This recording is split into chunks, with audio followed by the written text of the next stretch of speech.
Boy, how nice. Are you all on vacation or are you part of the Marcos family?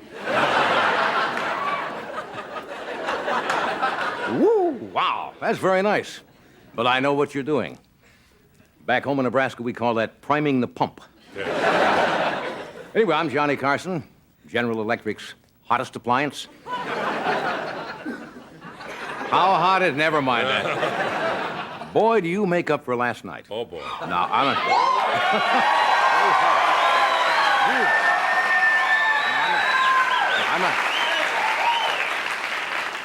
I'm not saying that so you applaud, but last night it was just one of those nights. It was they didn't like me at all.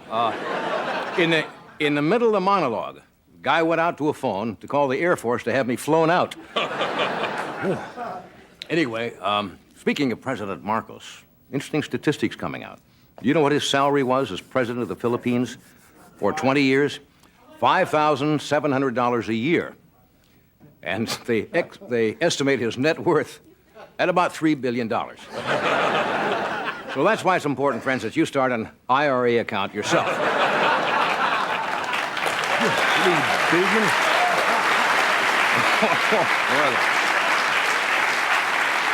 Yeah. Some of the people, I guess, who are supposed to know, accountants or experts, say that he may have $1 billion in New York City property alone and may move back there. That's what New York needs, another warm, compassionate landlord. Anyway, the new president of the Philippines, Corazon Aquino, took her place as president of the Philippines, which means we now have 3 women leaders running countries.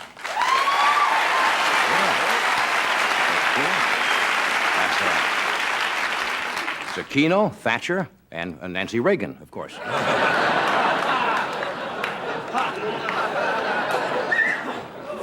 February has not been a good month for dictators, right? Duvalier and now Marcos. To be on the safe side today, Khomeini and Gaddafi just made big contributions to the Air Force Academy. In case they have to go there, you see, and fly them out. I want to take my own poll. How many of you last night watched President Reagan's important speech on defense?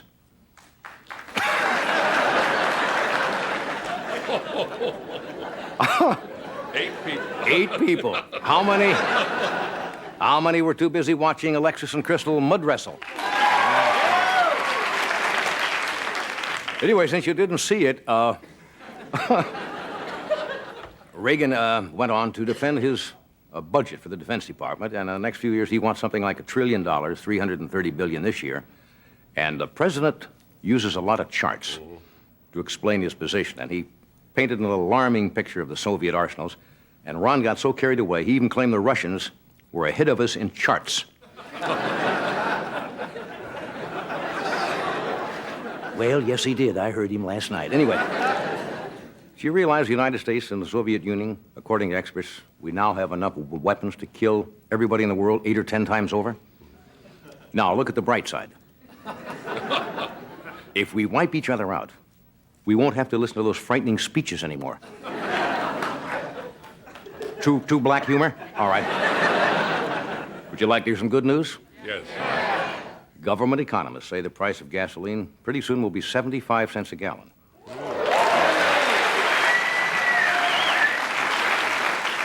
the bad news is the governor and economists have never been right yet. So,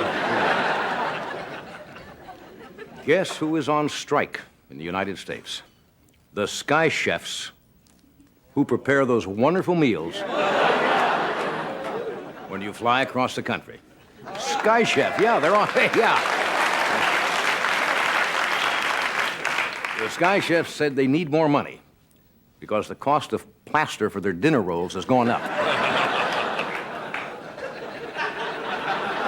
Where do they get those rolls? Nobody's ever gotten one of those things apart yet. It's not easy being a sky chef if you think about it. Yesterday's in-flight meatloaf set off the metal detector at Kennedy Airport. You take food, don't you, sometimes? Yes. Some people take their own food. Because you go on an airline and you know you're in trouble when they give you a little tiny complimentary bottle of Pepto-Bismol. All right, here's some exciting news, and maybe not. They say, and when I say they, I never know who they is, but there are reports in the paper that the mafia, they say, might be involved. And I say might be. I'm only reporting on this. Might be involved in the rock music business and have been pressuring some of the top rock stations to play certain records. Did you hear that? Now, I don't know if that's true. Might be. I turned on the radio today and heard 34 guys singing "We Are the Mob."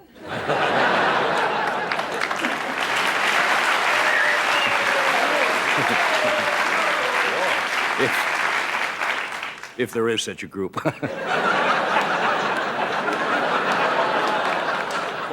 Want to start my car after the show first?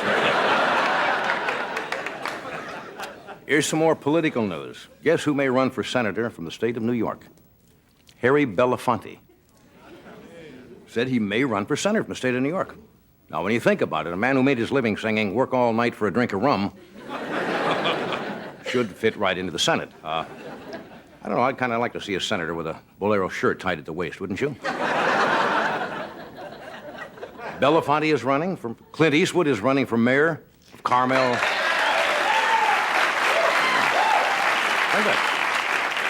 Interesting how George Murphy, senator from California, was. Ronald Reagan was an actor before president. Harry Belafonte may run for senator. Clint Eastwood is running for mayor of Carmel. I'm thinking about, getting into politics myself, and, well, I was thinking of president, but I'd make a lousy commander-in-chief. I've already lost 3 wars, and I don't think I want to.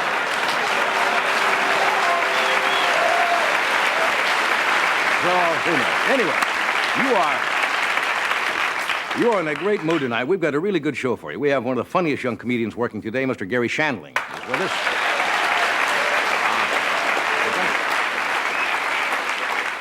A young man who was with us a few years ago, who is on a new show called Valerie, Jason Bateman, is here.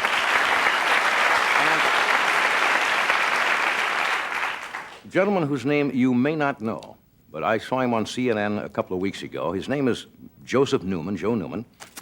And Mr. Newman claims, and a lot of physicists and engineers have backed him up, he has invented a machine that produces more external energy than internal energy put into it, and could change entirely the way we live. It's absolutely fascinating. Mr. Newman is with us, so stay where you are, and we'll be right back.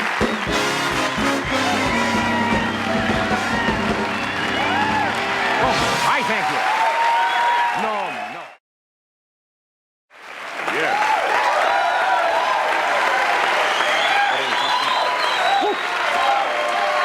Simmer down. Boy, did we need this group to perk things up. I think this whole crowd is out on probation. They have to have a bed check at about 11:30 tonight. Anyway, nice group tonight. We've got a good show for you. Now, how many, this happens. Like, I was kidding about last night's audience. I really shouldn't put them down because they may be watching tonight. We need all the friends we can get. Possibly not. But a lot of people, when you're doing the monologue, probably sit there, some of you yourself, and say, hey, I could do that, or I wish I could do that for one night, right? Well, tonight, what we did before the show, we went out and asked 3 people from the studio audience if they would like to come down and be me for just a joke. Right. To actually walk out through the curtain. No, you'll introduce them. Right. Go out and stand, as we say, in one. Right. And do a joke to about 15 million people. Okay, so... Great thrill. So 3 people said they were willing. I have not met these people, and we haven't gone out and hired professional actors or actresses at all. These are just people who came to see the show. I'm going to call their names if they'll come down here and sit here. Paul Perillo, I think it is. Angela Stein, and our 3rd volunteer is Rod Detmer, I believe. Would you all come down? Or would you? Are you Paul? Thank you. Yes. How are you, Paul? How are you? You're Angela? Hello, Angela. How are you? How are you, Rod? Terrific. Just sit over there. Nice of you to volunteer. How are you, Paul? Where are you from? New Jersey. New Jersey. Okay. Little Jersey accent, just a little Jersey. You never quite learn that. Lose that, do you? What do you do in New Jersey? I own a private ambulance service. Okay. Have you ever done anything in the entertainment business before? I played piano a little bit. Do you? That's about it, though. Have you ever thought of walking out, doing a monologue to a big audience? Absolutely with not. With an introduction and fanfare? All right. Tell you what we're going to do. Bob Lasky has got a cue card. We have a joke on it. Don't read the joke out loud now, because I just want you to see the joke, because later on you'll come through the center curtain. You'll go, as we say, to the star spot and do that joke. So just read it over to yourself so you see it, and then he'll have the card for you again when you come out. So you don't have to memorize it. Okay. Did you read it? Mm-hmm. You got the joke? Ready to go. Apparently you're not too thrilled with that material. But that's your joke. The trick is, even though sometimes the joke may not be a biggie, by your intonation, by your timing, your phrasing, your body language, you can make the joke work, okay? So now when you come out in a moment, they'll be down center stage here, right next to the camera with your cue card, okay? You want to go backstage now? Okay. This way? Yeah, you can go back through the curtain there, and when you hear your name, you come out. Angela, would you move over here? Certainly. Now, we figure since Joan Rivers occasionally hosts this show, we should have a gal volunteer. Where are you from, Angela? Jacksonville Beach, Florida. From Florida. Ah, good thing. Okay. What do you do for a living? I'm unemployed right now. You're unemployed? I'm on vacation. No longer. No longer, because you are now working. What did you do before you were unemployed? I was in management at a hotel. Management of a hotel. Okay. Is there something wrong with the hotel business right now? Is it quiet? It certainly is. Yeah. The beach. Is this a vacation for you? Have you ever appeared before on a national television show? No. Okay, now here is your joke right out here. Read it, just to yourself.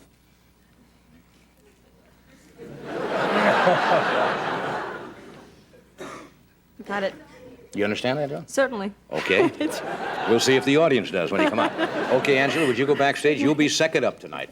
Okay, and our third man is Rod Detmer. Hi, Rod. Hi. Okay, and you're from where, Rod? Recently moved here from Portland, Oregon. Okay, that's pretty country. Beautiful. Doc is from Oregon, right? What do you do? I'm with Latchford Glass Company. I'm a plant manager. Okay, have you ever done anything like this before? No, nothing like Have you this. ever had a fantasy of walking out and they say, hey, here's Rod, and doing some material? Not really, no. Well? No. All right, now you read this. You're going to set it up. You're going to set it up for the audience response, you see.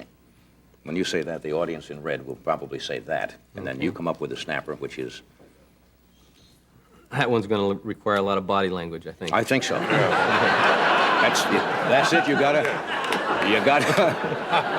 And sometimes prayer will help. We have found, right? But so you got the joke in your mind, Got but it. the card will be there. Okay, would you go back Terrific. with the other two? Thank you very much. Now, Ed, I want you to give an introduction. Paul is going to be first, and then Angela, and then Rod. You've got the names there. Right. So anytime you're ready, and Doc will give them a short fanfare, and as they hit the mark, just take the fanfare out. Ready? Okay, Ed? And now, ladies and gentlemen, here's Paulie.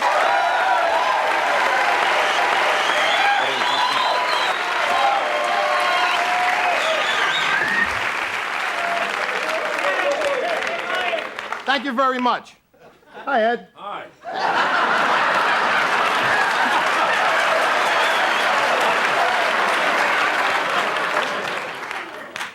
Ed and I went out to dinner last night. Never again. You really embarrassed me. After dinner, he asked the waiter for a doggy keg. Okay.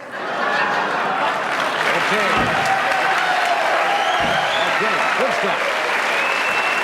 Good. Very good. Nice find. Good delivery. And now, ladies and gentlemen, here's Angela.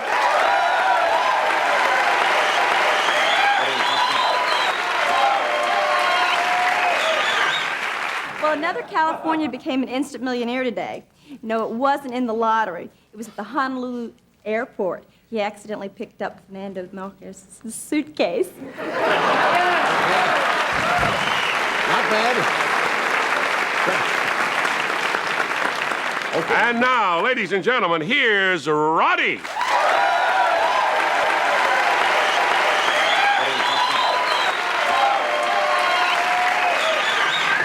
Boy, the weather's been crazy here in California this last week. I need a little more body. Last week it rained every day, and today it was really hot. It was so hot, 3 sushi bars went out of business because all of their fish got cooked. Hey!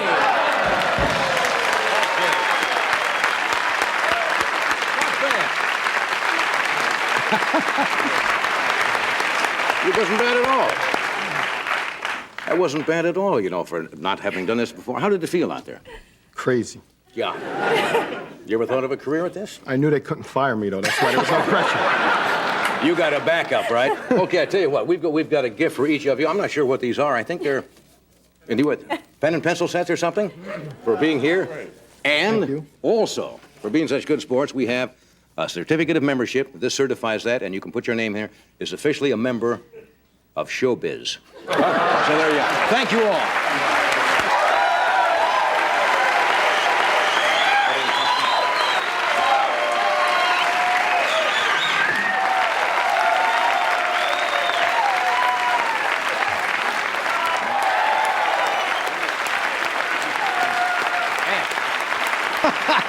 They really got into that.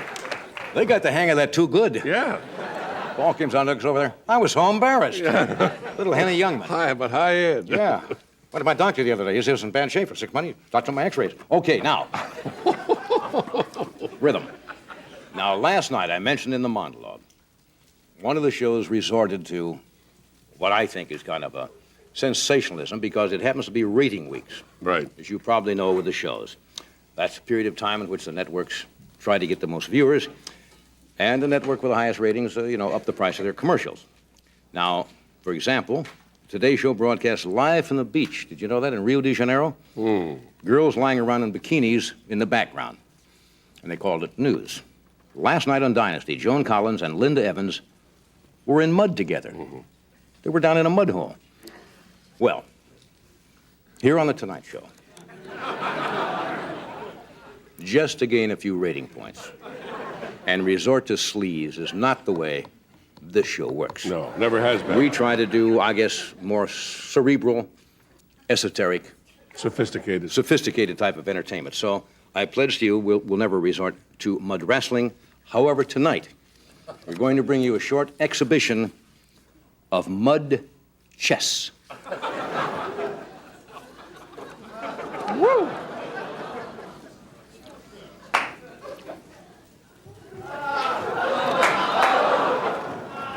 Yes, friends, mud chess, one of the most exciting sports on television. And here comes the first move. White opens with a conventional move. Pawn to queen 3. Watch this next move, folks. All right, black counters with rook to bishop 3. Yes, we're not going to... Oh, yes. And right, so here comes the famous, I believe now the Sicilian defense is coming up here. One of the girls... Yeah!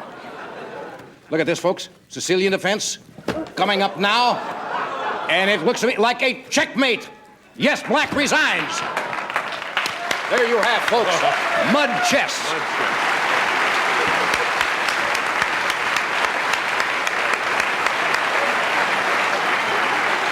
Mud chess. They're still at it. Tomorrow night, Mud Shakespeare. Our two chess players were Pam Santini and Ginger Miller. Thank you, ladies.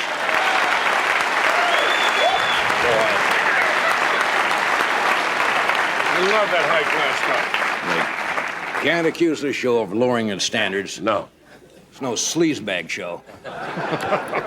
In a moment, you're going to meet Joe Newman. I'm looking forward to talking with this gentleman. It should be fascinating. We'll be right back.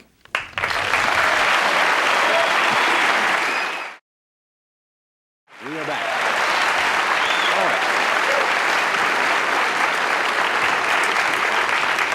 My first guest tonight, Joe Newman, is from Loosedale, Mississippi, and he makes his living as an inventor.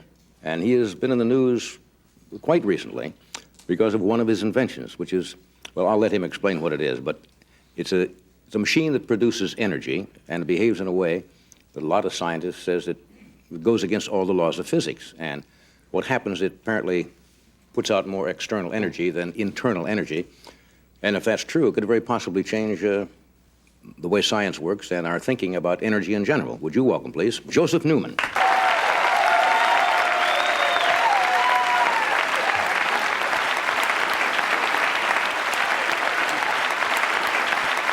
Nice to meet you. I appreciate you having me. I spent a couple of hours last night reading about you in the newspaper clippings and your battles with the patent office and your machine, and it is absolutely fascinating. And I said, if we book him, suppose he turns out to be some cuckoo bird or something who everybody says has come up with a perpetual motion machine, but that is not it at all, is it? No, not at all, Johnny.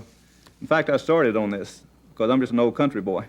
Yeah, you say you have no training in physics or mathematics as such. That's right. And I've just a physical person, and I just don't believe you get something for nothing. Right. Okay, and when I was, I think a lot of people are familiar with the plastic-covered weights. First thing I invented.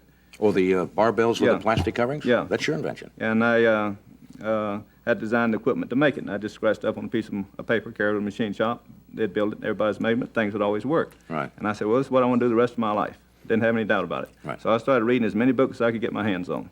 And I picked up a book on energy, read about maybe 4 or 5 pages on Faraday's generator. Now, when I read that, I remember squirming around just like I did in school, because they were telling me something. That's telling me they was getting something for nothing. Because they want to say, if you take a magnetic field. Now, you're going to have to go slow with this Okay. for a lot of... Just Okay. pretend a lot of us are chimpanzees. And I remember taking physics in high school and college, but it's been a while. So tell me... Okay, let me kind of just start as basic as we can here. Okay, let me just go real slow with what I saw. All right. All right, and I was just, I had no biased opinion. Right. Now, this is a little horseshoe magnet. Yeah, a little horseshoe magnet. This is conductor. Copper wire. Now, what they stated was if you took a conductor, moved it through a magnetic field, Right. the current would go in one direction. Say if you pushed it down, the current would go in that direction. Right. Okay, and if you pushed it up, then it'd go in the opposite direction. True. And then it said if you flipped the magnet over 180 degrees and repeated it, then when you repeated the test, the direction of the currents would reverse. Right. And if you pushed down parallel to the lines of force, no matter how vigorously you moved it, you'd produce nothing. And that just immediately made me stir around a little bit. Right. And the other thing that bothered me was that if you could move this wire very slowly, basically at a snail's pace, and lo and behold, the current would take off at the speed of light. Now, that was telling me you was getting something for nothing. I'm just an old country boy, and I want to know how that was going to happen. In other words, nothing, kinetic energy could not take off at that speed That's right. without something else being there. That's right, and I've played a lot of sports, and I've never seen that happen. Right. And what they state is that it was like the electrons were like billiard balls. When you move the conductor through the magnetic field, they'd call it an electron. It'd be like it would hit a atom at the end of this wire and push another one out at the end of that wire. But they still had a problem. I'd shot pool as a kid. Right. Now, the ball you hit into a stack of balls, the ball that comes off the end won't go a bit faster than the one that hit it. Right. So they still had the same problem with me. Now, how are you going to get something to go at the speed of light when you move it at a snail's pace? So I had came to a conclusion. I had no biased opinion. I just I wanted the conclusions that they were drawing to match the facts. Their conclusions didn't match my facts. I mean, didn't match their facts. Right. And I was just reading it. Okay, so I said, the conclusion I had at that time as a young man was that there was something moving in the magnetic field, basically at the speed of light, and it had some kind of mechanical characteristic that caused the observed results. So I said, I'm going to go down and check and see how you make a magnet a magnet. Now, if I find that the strength of that magnetic field is totally dependent upon the power input, I would know I was wrong. Right. I would know you couldn't get any more energy out of that system than you put into it. But if I found the strength of this magnet was independent of the power input, I would know I was right, that the energy was coming from the atoms of this material. Right. So I went to the library, looked it up. I was amazed. When you say the atoms of this material, you mean what's going on Internally, internally in that field, magnetic field? yes. And I didn't know how you made a magnet a magnet. But what I said I'd do, I set up a test for myself. And one thing you do when you invent for a living, you don't want to waste your time. You're not going to be successful if you do. Okay, now tell you what, we're going to just have to cut away. Okay. Then we'll come back and talk about the test. Stay where you are. Physics class will continue in a moment.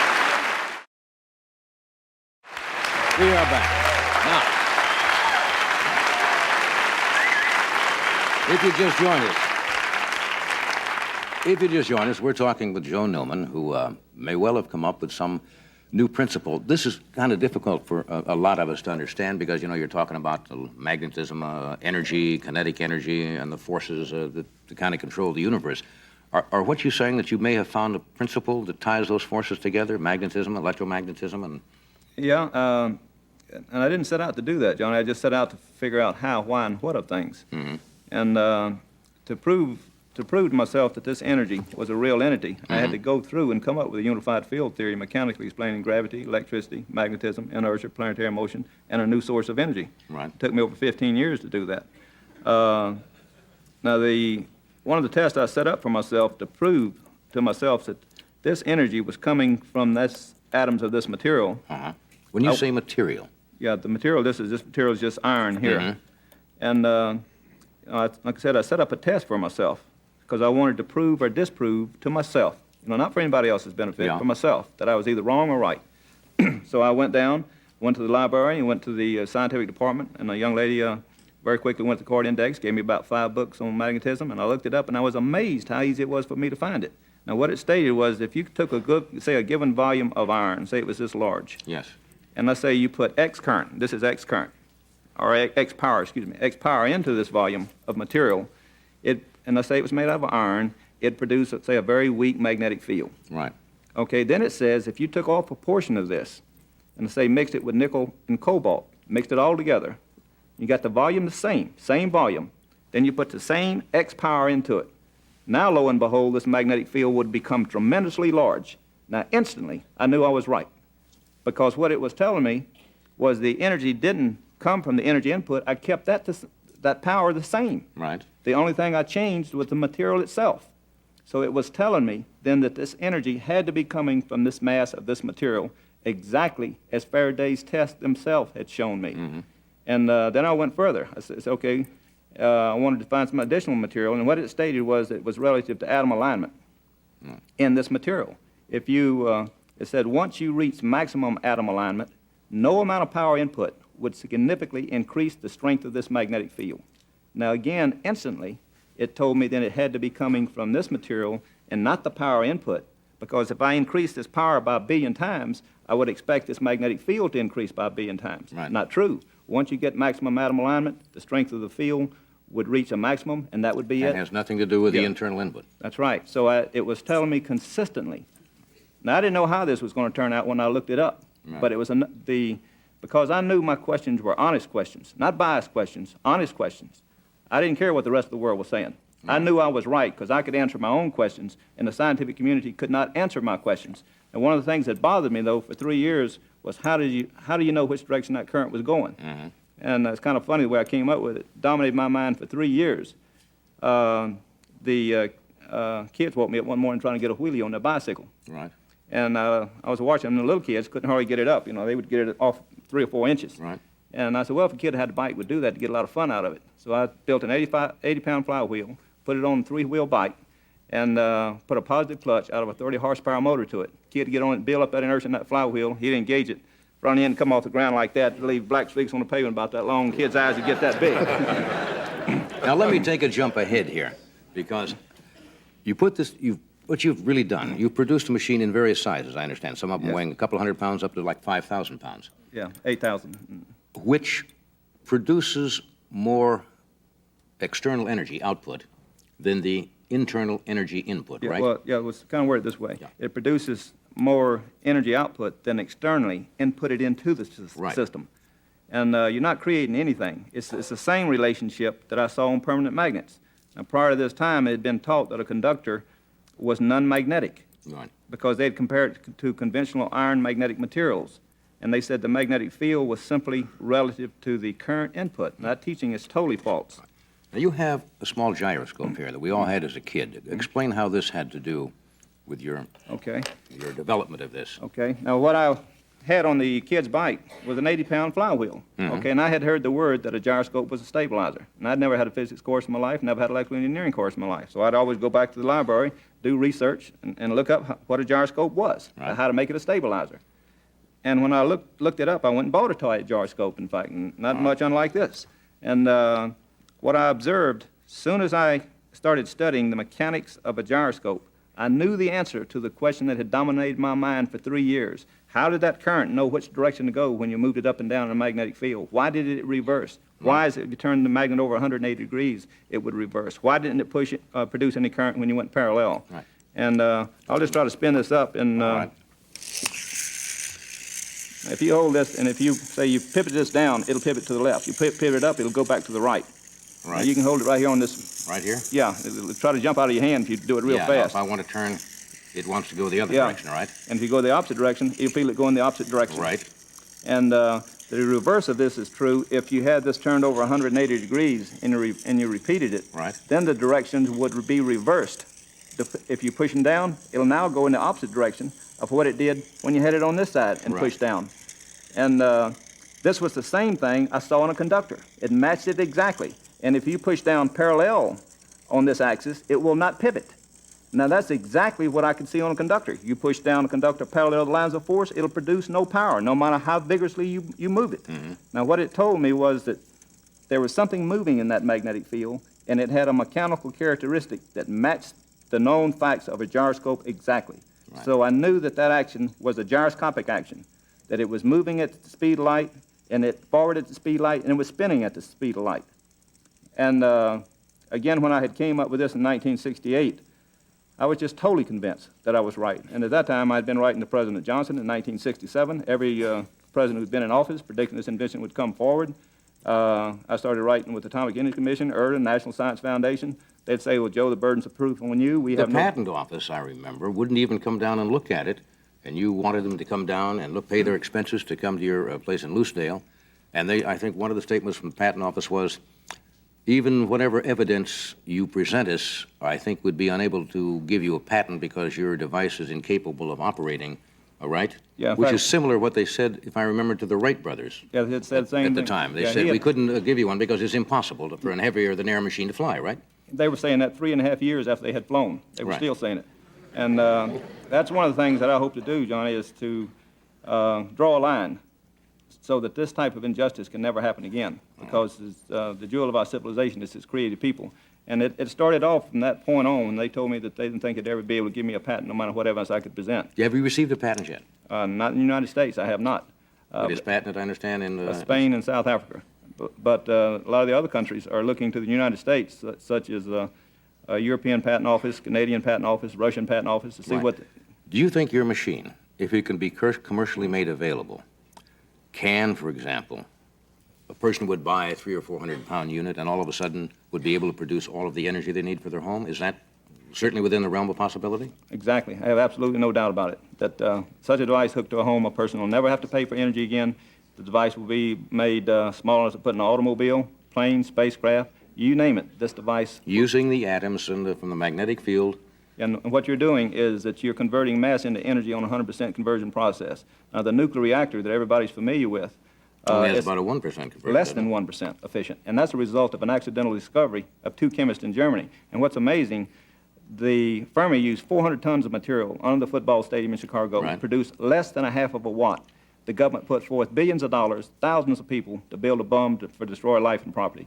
My government hasn't given me one dime to help the people of this nation and the world on this energy invention.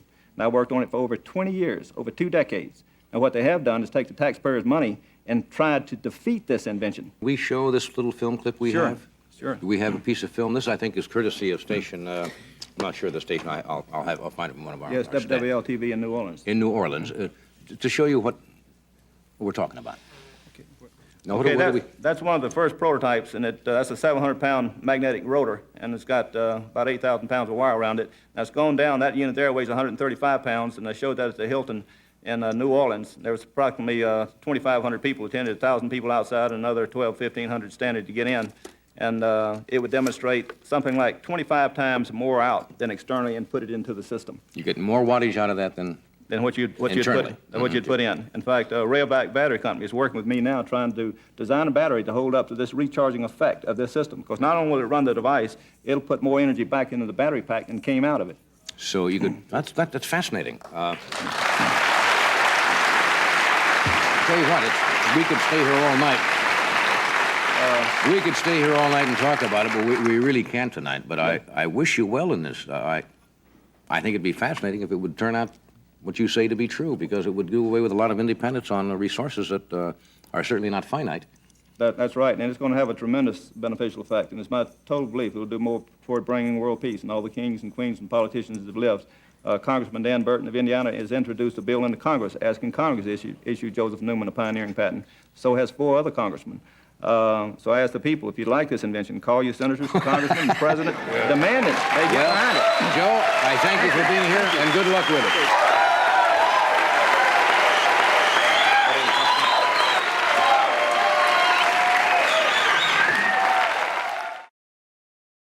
Now, folks, Comedy time. there's no better spot for comedian than following inventor discussing a very highly technical machine. Most comics pray for that. This man can do it, though. Garry Shandling's very funny. He's got his own special on Showtime. He'll be appearing at the University of Georgia in Athens, Georgia, March 11th, and then be at the Punchline in Atlanta the 12th through the 16th of March. Would you welcome Garry Shandling?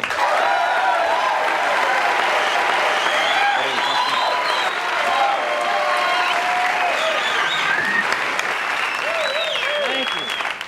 Nice to be here. I'll be doing some comedy right after we have the surprise quiz on what we just saw. Anyway, it is nice to be here. Nice to see Ed. Hi, Ed. Ed really embarrassed me. We had dinner, and after dinner, he ordered a doggy tag.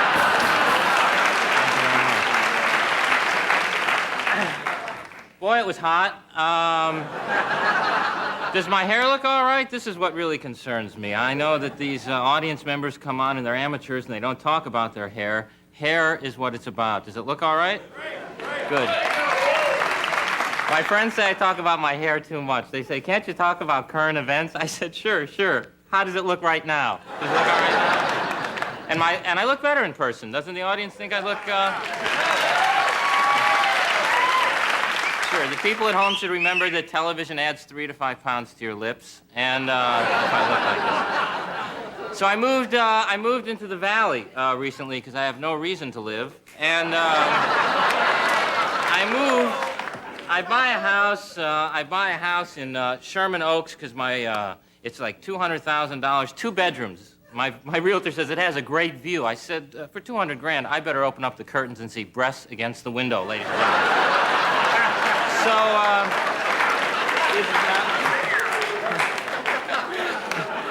So I'm in the Valley. I get a jaywalking ticket. I get my first jaywalking ticket of my life. I'm crossing Ventura Boulevard. Cop stops me. It's a weird feeling because I'm on the sidewalk and a motorcycle comes up to you.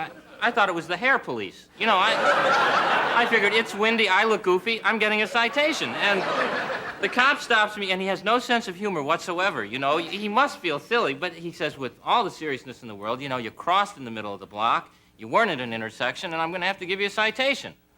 I said, well, now, is this going to go on my record, or can I go to walking school and have this taken off? How does this work? I mean, they have no sense of humor about it. I said, if I get 3 of these, do you take my shoes away? What's the deal on it? So, I don't mind getting a speeding ticket. There's a certain sort of macho aura around getting a speeding ticket. And I just got a Porsche because, you know, I'm single. I had to get one. And in the manual, it says, hope you score. And that should be the hood ornament on a Porsche. So I get this car. No. I get the car, and I get 2 first of all, I went from a Toyota to a Porsche. I didn't know what a tachometer was. I swear to God, I thought I was doing 2,500 miles an hour.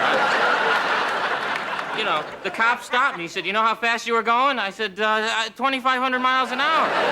I can't believe it myself. It must have got away from me. He said, you want to walk the white line as well now, Garry, all right? And I don't drink at all. At all anymore. We used to get drunk in college and go move the deer crossing sign down a half mile and just watch the deers go. Where the hell's the sign?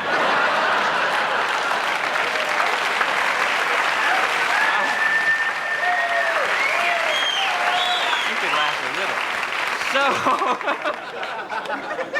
So, and I love animals and everything, and I get 2 tickets. I get 2 tickets in 2 weeks because they follow Porsches. I get 1 ticket for doing 65 on the freeway, which just doesn't seem right, and the other 90 in an alley. But still, you have never seen cats move so fast in your life. They're just out of there. And did you see on 2020 they had a hairless cat? They have now developed a hairless cat, like a hairless dog. It's not attractive, ma'am. And they said we're having trouble breeding it. No kidding. Who wants to be turned on by a hairless cat? You know what I mean? You got to be a real desperate cat there, or looking for some depth, because this is not an attractive thing.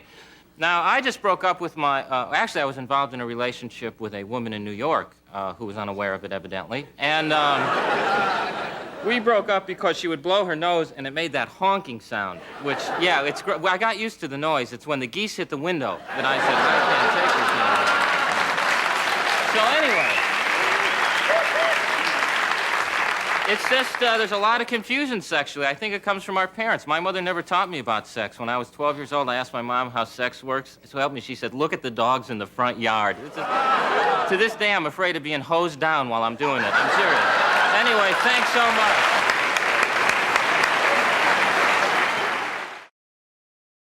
We just have a short time here. What do you want to, what do you want to talk about? I have this device that gives me 8 times the sexual energy that I put into it, so it's a great thing.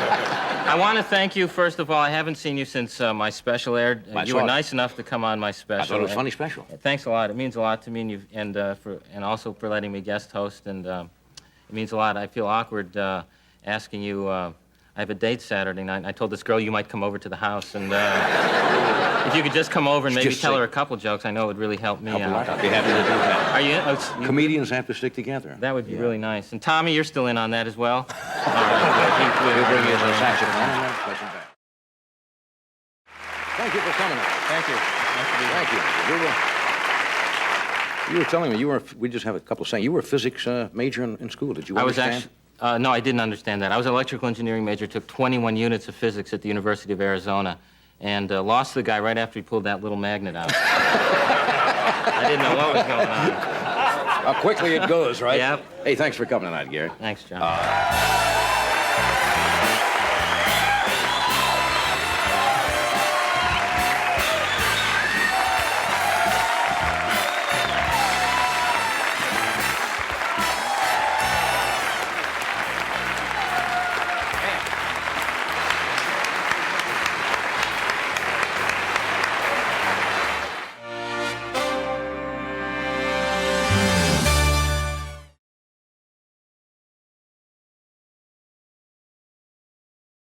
I'm humbled by that applause.